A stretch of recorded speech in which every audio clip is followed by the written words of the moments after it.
أعوذ بالله من الشيطان الرجيم بسم الله الرحمن الرحيم رب اشرح لي ويسر لي أمري واحلل عقدة من لساني يفقهوا قولي واجعل لي وزيرا من أهلي رب زدني علما رب زدني علما رب زدني علما آمين بسم الله الرحمن الرحيم السلام علیکم ورحمۃ اللہ وبرکاتہ۔ آپ سب کو خوش آمدید دورہ قرآن کے آغاز میں۔ میں نے پہلے بھی آپ لوگوں سے یہ بات عرض کی تھی کہ دورہ قرآن اللہ کی سنت ہے اور دورہ قرآن رسول اکرم صلی اللہ علیہ وسلم کی بھی سنت ہے۔ جب رمضان المبارک پہلی رات رمضان کی آتی تو جبرائیل علیہ السلام اترتے اور نبی کریم صلی اللہ علیہ وسلم کو روین کرواتے۔ اب یہاں یہ بھی یاد رکھنے کی بات ہے جو بڑی دلچسپ ہے کہ نبی کریم صلی اللہ علیہ وسلم کو تو قرآن بھول ہی نہیں سکتا تھا، کیونکہ اللہ نے کہہ دیا تھا کہ اس کا جمع کروانا اور یاد کروانا ہمارے ذمہ ہے۔ لیکن اس کے باوجود اللہ سبحانہ و تعالیٰ دورہ قرآن کرواتے تھے، روین کرواتے تھے قرآن کے رمضان میں۔ سبب یہی تھا کہ ہمارے لیے جواز پیدا ہو اور سنت بن کر ہمارے لیے ایک مستقل طریقہ تعلیم بن جائے قرآن کے لیے۔ اچھا، پھر اس کے اوپر ایک اور اہم بات یہ کہ نبی کریم صلی اللہ علیہ وسلم بھی اس کا اہتمام کرتے، صحابہ کرام رضی اللہ تعالیٰ عنہم علیہ مجمعین کی گروپس بنا دیے جاتے، حلقہ کہا جاتا تھا اسے، کیونکہ دائرہ بنا کر بیٹھتے، ٹیبل چیئرز تو تھی نہیں، تو دائرہ بنا کر بیٹھتے تھے، اسے حلقہ کہا جاتا تھا۔ تو صحابہ بھی حلقہ بنا کر بیٹھتے اور قرآن کی روین کرتے۔ مختلف حلقے ہوتے تھے جس سے جتنا یاد کیا ہے تو اس اعتبار سے بنتے ہوں گے۔ اس انتظامی امر کی تو ہمارے پاس تفصیل نہیں ہے، لیکن نبی کریم صلی اللہ علیہ وسلم حلقے بنانے تھے، آج بھی حرمین میں حلقے بنتے ہیں۔ تو یہ کوئی بدعہ نہیں ہے، یہ کوئی خود ساختہ چیز نہیں ہے۔ قرآن مجید کی وجہ سے ہی رمضان کی بھی عظمت ہے۔ شہر رمضان الذی انزل فیہ القرآن، رمضان ہی وہ مہینہ ہے جس میں قرآن اترا۔ اور یہی نہیں بلکہ اللہ سبحانہ و تعالیٰ نے قرآن کی وجہ سے رمضان کو یہ اہمیت دی اور رمضان میں قرآن کو پڑھنے کا ایک خاص اللہ نے تعلق جو ہے وہ بنا دیا۔ تو رمضان میں قرآن کا دورہ جو ہے یہ سنت اللہ، سنت الہی بھی ہے، سنت اللہ بھی ہے اور سنت رسول بھی ہے۔ تو ضرور اس کے لیے وقت نکالیں، ضرور تشریف لائیں اور ضرور فیض اٹھائیں۔ اللہ رب کریم ہم سب کے لیے آسان کر دے، آمین ثم آمین۔ تو نبی کریم صلی اللہ علیہ وسلم کے بعد سے آج تک امت مسلمہ کی یہ سنت اور طریقہ رہا، حرمین میں حلقے بنتے ہیں اور آج بھی وہاں دورہ قرآن حلقوں میں ہوتا ہے۔ تعداد بہت زیادہ ہوتی ہے نا، تو کلیکٹیولی نہیں ہوتا بلکہ ایگزیکٹلی سنت نبوی کے مطابق حلقے بن جاتے ہیں اور اپنے اپنے حلقے میں دورہ قرآن ہوتا ہے۔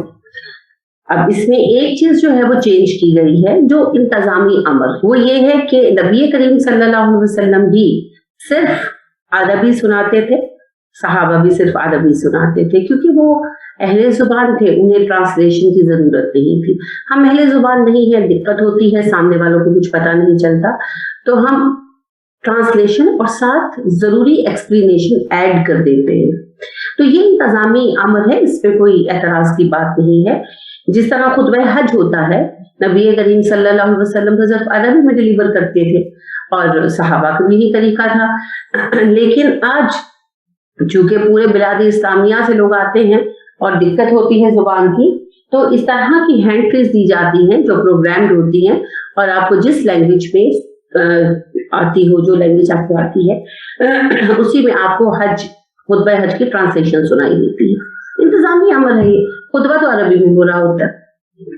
تو قرآن کی ٹرانسلیشن اور تھوڑی اہم جو ایکسپلینیشن ساتھ کی جاتی ہے وہ دراصل انتظامی امر ہے، باقی اس میں کوئی بدعت نہیں ہے، کچھ نہیں ہے۔ اس کے اعتبار سے ایک اور جو بے حد اہم بات ہے وہ یہ ہے کہ سستی طاری ہو جاتی ہے لوگوں پر، لوگوں کو وقت زیادہ لگتا ہے کہ 2 گھنٹے بیٹھیں، تو لوگ نہیں اٹینڈ کرتے، حالانکہ اسے ضرور کرنا چاہیے، رمضان کی اسپیشلٹی ہے۔ لیکن ایک اور فتنہ بھی ہے، اور وہ فتنہ یہ ہے کہ جی ہم رمضان ہی قرآن کیوں یاد آتا ہے، دورہ قرآن کیوں ہونا ہے؟ یہ دورہ قرآن کیا ہے؟ یہ دورہ قرآن اللہ و نبی کی سنت ہے، ایک بات۔ دوسری بات قرآن یاد آ گیا، ہمارے یہاں یہ بات کہی جاتی ہے لو جی رمضان میں قرآن یاد آتا ہے. نہیں، قرآن سارا سال یاد رہنا چاہیے، مگر رمضان اور قرآن کا ایک خاص رشتہ ہے. ایک تو یہ شہر رمضان الذی انزل فیہ القرآن، اور دوسرا اللہ کو بھی رمضان میں یاد آتا تھا نا تبیین کرانا، اور نبی کریم صلی اللہ علیہ وسلم کو بھی رمضان میں یاد آتا تھا تبیین کرانا. تو ہر چیز کا ایک سیزن ہوتا ہے، تو یہ قرآن کا سیزن ہے کہ جو زیادہ مصروف ہے وہ بھی ٹائم نکالے اور قرآن کو ٹائم ہو. ٹھیک ہے، تو دورہ قرآن کے لیے ضرور وقت نکالیں، دوسرے کو انوائٹ کریں. آن لائن بھی ہو رہا ہے، 2 ٹائمنگز ہیں، 9 to 11 جعفری پل پر ہو رہا ہے، وہ بھی آن لائن بھی ہے، فزیکل بھی ہے. اور جو ہمارا مسکین پورے والا ہے، رمضان سے پہلے اس کا وقت 1 سے 3 رہے گا، اور پہلی رمضان سے فجر کے وقت چلا جائے گا. تو ضرور جوائن کریں، ضرور نفع اٹھائیں. اور ایک دفعہ پورا قرآن جب سنتے ہیں نا تو بہت کچھ کلیئر ہوتا ہے. بہت سارے جو شکوک و شبہات ہوتے ہیں نا، یہ عقائد کے، ان چیزوں کے، یہ کلیئر ہوتے ہیں ذہن میں. تو یہ ایک جو ہے نا شارٹ کمپریسڈ کورس ہے، جس طرح ٹریننگ کورسز ہوتے ہیں نا، یہ بھی ٹریننگ کورس ہے، اسے ضرور اٹینڈ کریں. اللہ آسانی عطا فرمائے، آمین ثم آمین. 2 گھنٹے کا وقت ہے، چونکہ ہمارا ٹائم ہو ہی جایا کرے گا 1:20 1:25، کیونکہ نماز ہے نا، نماز کے بعد 2 سنتیں بھی پڑھنی ہوتی ہے، تو پھر میں ختم بھی اسی حساب سے کروں 3:20، کیونکہ میں نے 2 گھنٹے ٹائم لینا ہے آپ کو، تو 3:15 تک چلے کر دوں گی. لیکن یہ کہ ادھر سے بھی تو آپ ٹائم کم دیں گے نا، ڈیفینیٹلی کم ہو جائے گا. ماشاءاللہ جماعت ہو رہی ہوتی ہے، تو جماعت کے بعد آپ کچھ ایکسٹرا نہ بھی پڑھیں تو خالی آیت الکرسی اور 2 جو سنتیں ہیں مؤکدہ، تو ان میں آپ کو آتے آتے ابھی آج بھی آپ دیکھ لیں ہم 1:27 پہ بات کر رہے ہیں ابھی، یعنی 1:25 پہ بات شروع ہو سکتی ہے. تو یہ اسی طرح روٹین رہے گی کہ 1:15 ہو جائے گا، تو پھر ادھر بھی میں 3:15 تک آپ کا ٹائم دوں گی. ٹھیک ہے، 1 ہفتے کی بات ہے، مینیج کر لیں، پھر تو رمضان کا مارننگ کا ٹائم ہو جانا انشاءاللہ. چلیے شروع کرتے ہیں. اعوذ باللہ من الشیطان الرجیم، بسم اللہ الرحمن الرحیم. اللہ سبحانہ و تعالیٰ سے اخلاص کی دعا ہے، اللہم اجعلنا من المخلصین، اللہم ارزقنا اخلاصا، کیونکہ اللہ کے ہاں کام وہی قبول ہوتا ہے جو اخلاص کے ساتھ. اور نبی کریم صلی اللہ علیہ وسلم نے دجال سے بھی بڑا فتنہ ریاکاری کو قرار دیا، شرک خفی کو، اور وضاحت بھی کی شرک خفی کی. شرک خفی کیا ہے؟ تم نماز پڑھ رہے ہو، کوئی آیا، تم نے محسوس کیا اور سجدہ لمبا کر دیا، یہ شرک ہے. اگر فرض کریں 5 سیکنڈ کا سجدہ کر رہے تھے، کسی کے آنے کو محسوس کر کے 10 سیکنڈ کا کر دیا، اب وہ 5 سیکنڈ کا سجدہ تو اللہ کے لیے تھا، یہ ایکسٹرا 5 سیکنڈ کا کس کے لیے ہوا؟ سجدہ ایک مسجود کے، یہی شرک ہے.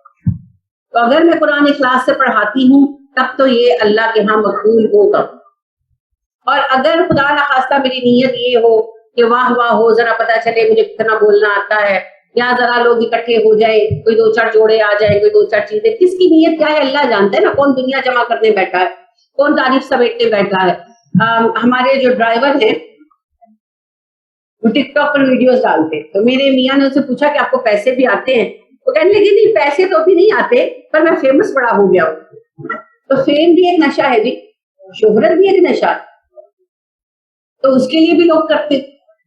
تو کون کس کے لیے کام کر رہا ہے یہ اس کی ذات جانتی ہے. لیکن ہماری اللہ سے دعا ہے سب کے لیے کہ اللہ سبحانہ و تعالیٰ ہمیں اپنے لیے خالص کر اور ہماری نیتوں کو خالص کر دے. انسان ہے نا، کسی وقت کوئی بات دل میں آ بھی جاتی ہے، کہیں کوئی بہت اچھی اسپیچ ڈلیور ہوتی ہے، انسان سوچتا ہے اسپیچ بڑی اچھی ڈلیور ہوئی، یا اس طرح کوئی بھی اور بات. انسان ہے، انسان کے ذہن ہے، شیطان وسوسے ہی ڈالتا ہے، وہ وسوسہ ہی ذہن میں آ جاتا ہے. تو اللہ سبحانہ و تعالیٰ اس طرح کے وسوسوں سے ہمیں نجات دے، اور اللہ کریم ہمیں اپنی ذات کے لیے خالص فرمائے. آمین. جتنا بھی کام ہو اخلاص نیت کے ساتھ. اور اللہ رب کریم ہمیں حق کو قبول کرنے کی بھی توفیق دے، کیونکہ میں بارہا آپ سے بات کہہ چکی، سب سے پہلے جس بندے کو نبی کریم صلی اللہ علیہ وسلم کے نبی ہونے کی اطلاع ملی وہ ابو طالب تھی. اور ابو طالب نبی کریم صلی اللہ علیہ وسلم کو سب سے قریبی جانتے بھی تھے، جس طرح ایک باپ اپنے بیٹے کو جانتا ہے اس طرح جانتے تھے. اور بخوبی پتا تھا ان کے سچے ہونے کا کہ بھی اسلام قبول نہیں کیا. وجہ کیا تھی؟ کیا وجہ تھی؟ آبا پرستی. میں اپنے باپ دادا کے دین پر. یہی جملہ تھا نا آخر میں بھی جب نبی کریم صلی اللہ علیہ وسلم کہہ رہے تھے کہ ابھی بھی کلمہ پڑھ لیں, اور ابو جہل پوچھتا تھا کیا اپنے باپ دادا کے دین سے پھر جاؤ گے؟ تو کیا کہا پھر فائنلی, میں اپنے باپ دادا کے دین پر. ماں باپ پرستی ہماری بڑی اکثریت کا یہ بڑا مسئلہ ہے. ٹھیک ہے قرآن میں یہ آیت ہے, ٹھیک ہے آپ یہ حدیث بتا رہے ہیں, پر ہمارے تو باپ دادا یہ کرتے ہیں. آبا پرستی. اور دوسری قوم پرستی, وہ بھی آبا پرستی کا بڑا سکوپ ہے. یہ پرابلم کیا تھا؟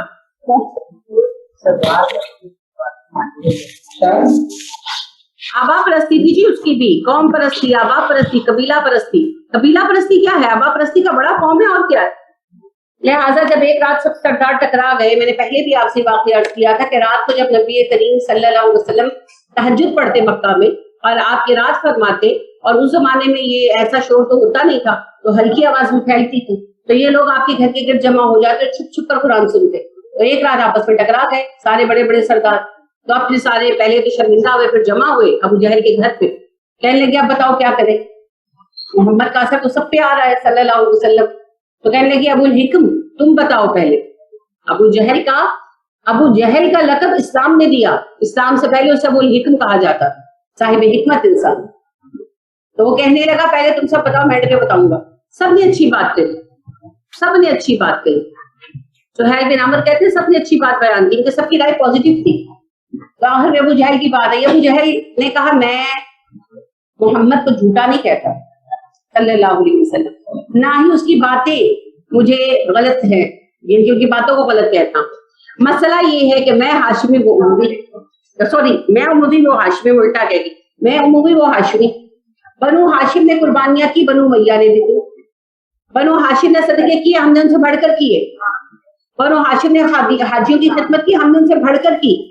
آج تک ہم کندھے سے کندھا ملا کر چلے, اور آج ایک ہاشمی اٹھ کر کہے میں نبی ہوں اور میں اسے نبی مان لوں, تو میرا خاندان تو ہمیشہ کے لیے غلام ہو گیا.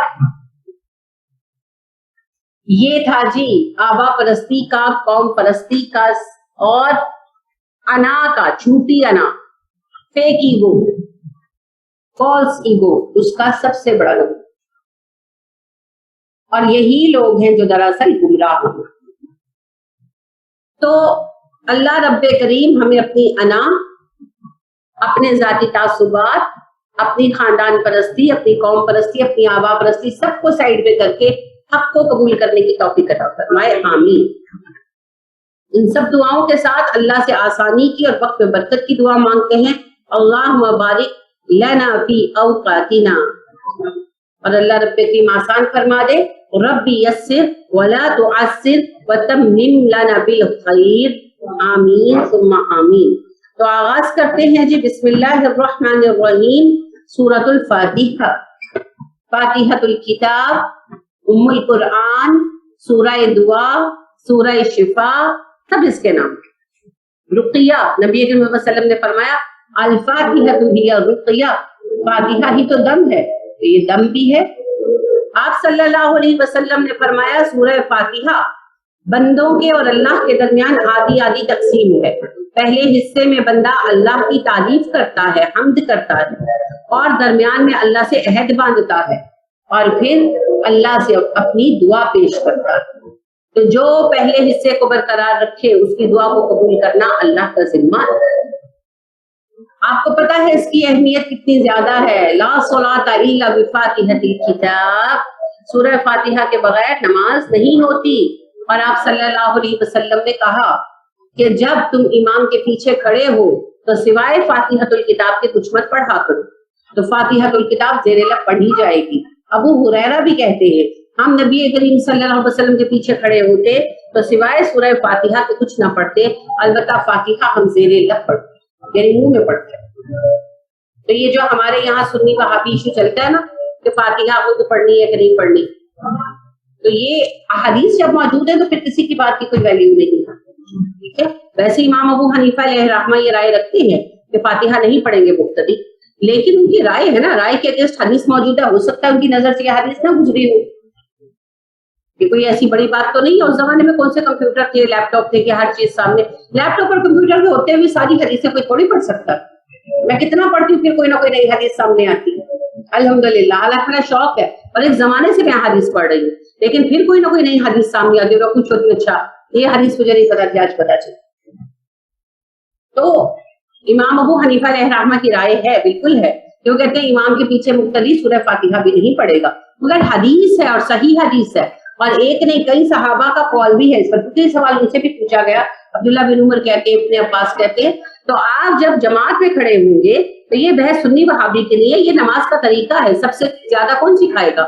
نبی کریم صلی اللہ علیہ وسلم.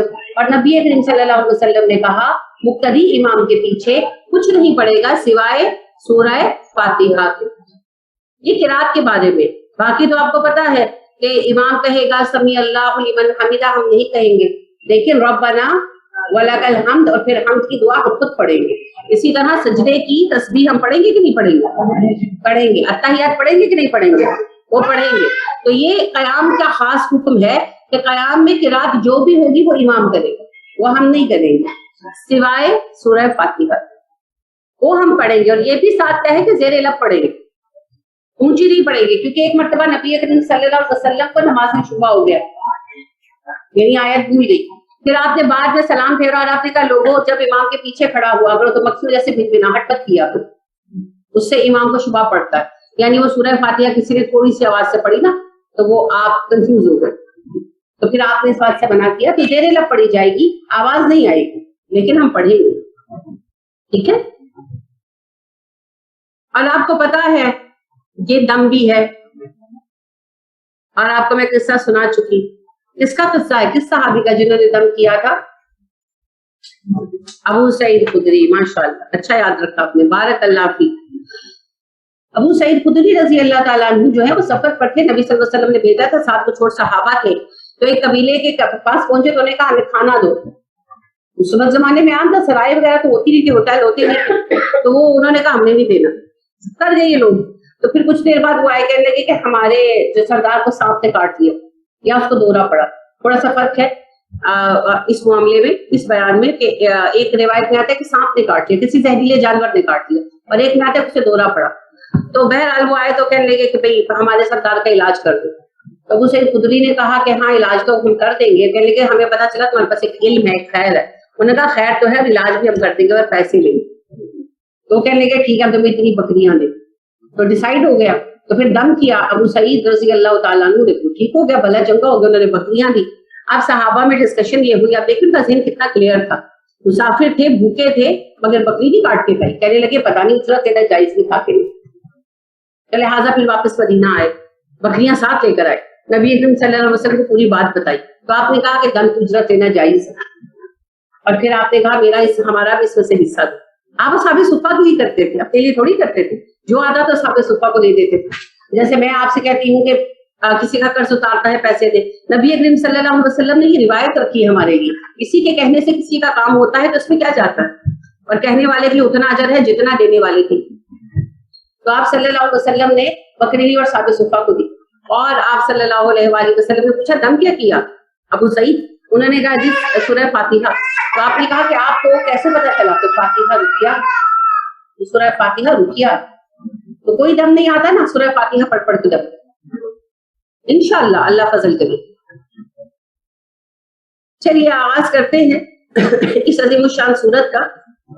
ابی بن کعب رضی اللہ تعالیٰ عنہ کہتے ہیں نبی کریم صلی اللہ علیہ وسلم نے مجھ سے کہا ابی آپ کو پتا ہے قرآن کی سب سے عظیم سورہ کون سی؟ کہتے ہیں میں نے کہا جی سورہ فاتحہ. آپ نے کہا ابی آپ کا علم آپ کو مبارک.